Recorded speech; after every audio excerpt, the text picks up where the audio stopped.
အားလုံးပဲမင်္ဂလာပါကျွန်တော်ဒီနေ့online ကနေပတ်စံရှာလို့ရတဲ့နီလန်းနေနောက်ဆုံး update တွေပေါ့နော်နောက်ဆုံးပုံနီလန်းတွေကိုကျွန်တော်ပြောရပါမယ်အဲ့ဒါပထမဆုံးတစ်ခုကတော့ iBot ပါ iBot ဆိုတာက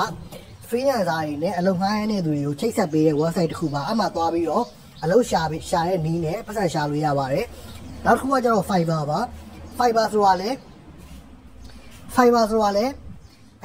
တော့ iBot လို့ပါပဲ freelancer တွေနဲ့အလုပ်ငန်းရတဲ့သူတွေကိုချိတ်ဆက်ပေးတဲ့ website ပါပဲအဲ့ဒါကိုတော့ Google မှာဟို iBot.com ဒါမှမဟုတ် iBot ဆိုပြီးတော့ Fiverr ရိုက်ထည့်လိုက်ရင် website ရဲ့လိပ်စာအသေးစိတ်ထွက်လာပါလိမ့်မယ်နော်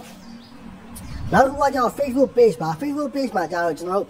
product ဒါမှမဟုတ် service တစ်ခုခုကို Facebook page မှာတင်ပြီးတော့ရောင်းမယ်ဆိုရင်ပတ်စံရပါတယ်ပြီးတော့နောက်တစ်ခုကကျတော့ Facebook profile မှာလည်းကိုကဘာရောင်းနေတဲ့ဟာကိုကြော်ညာပြီးတော့ရောင်းမယ်ဆိုရင်အဲ့ဒါလည်းပတ်စံရပါတယ်နောက်တစ်ခုကကျတော့ LinkedIn job ပါ LinkedIn job section မှာအလုပ်ခေါ်ထားတဲ့ LinkedIn website မှာပေါ့နော်အဲ့မှာ job ဆိုတဲ့ section လေးရှိပါတယ်အဲ့မှာသွားပြီးကြည့်မယ်ဆိုရင်အလုပ်ခေါ်ထားတဲ့ company အများကြီးကိုတွေ့မှာပါအဲ့မှာသွားပြီးအလုပ်ရှောင်လည်းပတ်စံရပါတယ်ပြီးတော့ LinkedIn page မှာလည်းဆိုတော့ Facebook page လိုပဲ LinkedIn page ကိုကောင်းမွန်လေးလုပ်ပြီးတော့အဲ့မှာကိုပြောနေတာဘာမှမဟုတ် service တစ်ခုတင်ရောင်းရင်လည်းပတ်စံရပါတယ်နောက်တစ်ခုကတော့ YouTube video ပါ YouTube video ကတော့ဗျာ YouTube ကပေးတဲ့ပတ်စံမှုရမှာပါကိုက video တင်နေဆိုရင်ကို video ကြည့်ရသူဘယ်လောက်များလဲပုံမှာမူတည်ပြီးတော့ YouTube ကပေးမှာပါဥမာအဖြစ်လူရောက်1000ကို YouTube ကနေပြီးတော့ 5USD လောက်ပေးပါတယ်ဆိုတော့အဲ့ဒါ YouTube ကနေပတ်စံရှာလို့ရတဲ့နီးလမ်းမှာနောက်တစ်ခုကကျတော့ JVZoo ဖြစ်ပါတယ် JVZoo ကကျတော့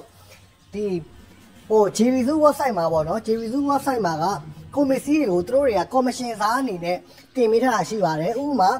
ကျွန်တော်က JVZoo website မှာဒီအင်ကြီးတစ်ထည်ကိုရောင်းမှုရှိတယ်ဒီအင်ကြီးတစ်ထည်ကိုကျွန်တော်ဒေါ်လာ100ခေါ်တယ်ကျွန်တော်ကိုဒီအင်ကြီးကိုရောင်းမရဲ့လူဒေါ်လာ50ပေးမယ်ဆိုတဲ့ပုံစံမျိုးနဲ့ commission သားပုံစံမျိုးနဲ့တင်ထားတာပါအဲ့တော့ JVZoo website မှာလည်းတွားပြီးတော့လေးလာပြီးတော့အဲ့ဟာကိုတစ်ဆင့်ပြန်ယူပြီးတော့ရောင်းလို့ရပါတယ်ကျွန်တော် online ပတ်စံရှာလို့ရတဲ့နည်းလမ်းတွေကိုကျွန်တော်အများဆုံးနဲ့အလွယ်ကူဆုံးပြောပြပေးသွားတာပါအဲ့တော့အသေးစိတ်ဗီဒီယိုတွေကိုသိချင်တယ်ဆိုရင် comment မှာဘယ် website ကြောင့်သိချင်တယ်စသည်ဖြင့်ကျွန်တော်ကို comment မှာရေးခဲ့ပေးပါကျွန်တော်အသေးစိတ်ပြောပြပေးပါမယ်အခုပြောပြခဲ့တဲ့ဗီဒီယိုကအကျိုးရှိတယ်ဆိုရင်ကျွန်တော်တို့ရဲ့ channel လေးကိုလည်း like and subscribe လုပ်သွားပေးကြပါနော်